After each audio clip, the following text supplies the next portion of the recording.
Let's talk about another unimportant issue people keep bashing each other's head in for. Pro-choice versus pro-life. Let's define those two groups. Pro-lifers want to outlaw abortion, only allowing contraception before, while, and after intercourse. Pro-choicers on the other hand want the right to surgically remove an unborn baby up to 3 months into pregnancy. Some even advocate for the right to abort all pregnancy long. Who's right? And why? To answer that, let's pose another question. Where's the difference between pro-choicers and the ancient Romans, who murdered unwanted babies? And where's the difference between pro-lifers and radical Mormons who forbid all kinds of contraception? As you can see, back in the day people had even more radical ideas. But that didn't actually help in determining who's right. Let's look at this the other way. According to the Bible, all unborn and born babies end up in heaven anyhow. This excludes Catholics, who all go to hell anyhow, because they worship an heretical idol, who begs them for money ever since. No, I'm not talking about Dark Side Phil. I'm talking about the Pope. All joking aside, there's no religious argument against abortion. You want your babies to end up in heaven, don't you? Actually, abortion isn't even mentioned in the Bible. You'd think an all-knowing God would have foreseen that issue. Misinterpreting quotes from a holy book is as common as it is boring, so I won't get into that.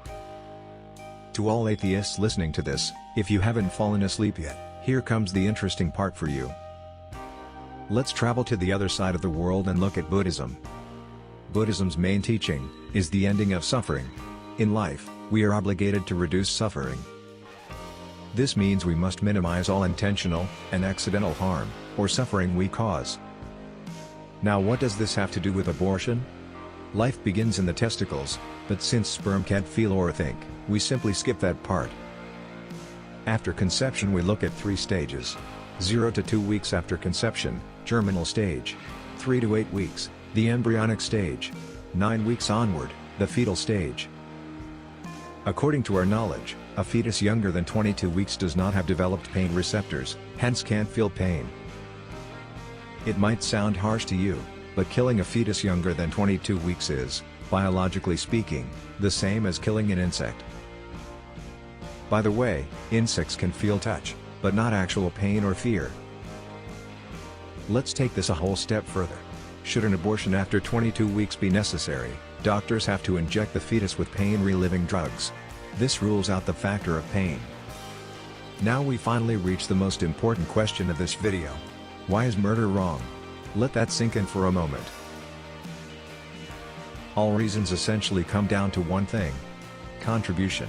That may be a family, a business, a YouTube channel, being a taxpayer, or simply your circle of friends.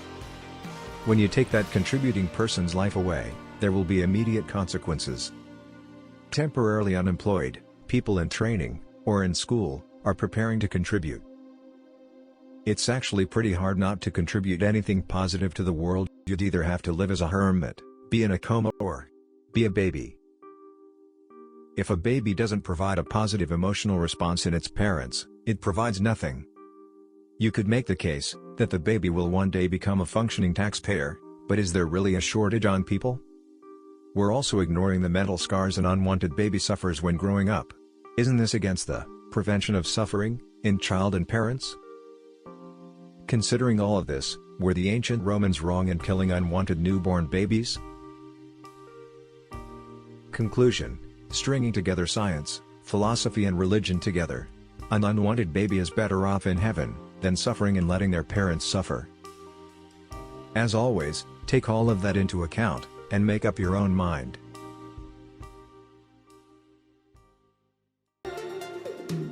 Don't forget to like, share, and subscribe. It really means a lot to us. Check out the description for other ways to support us.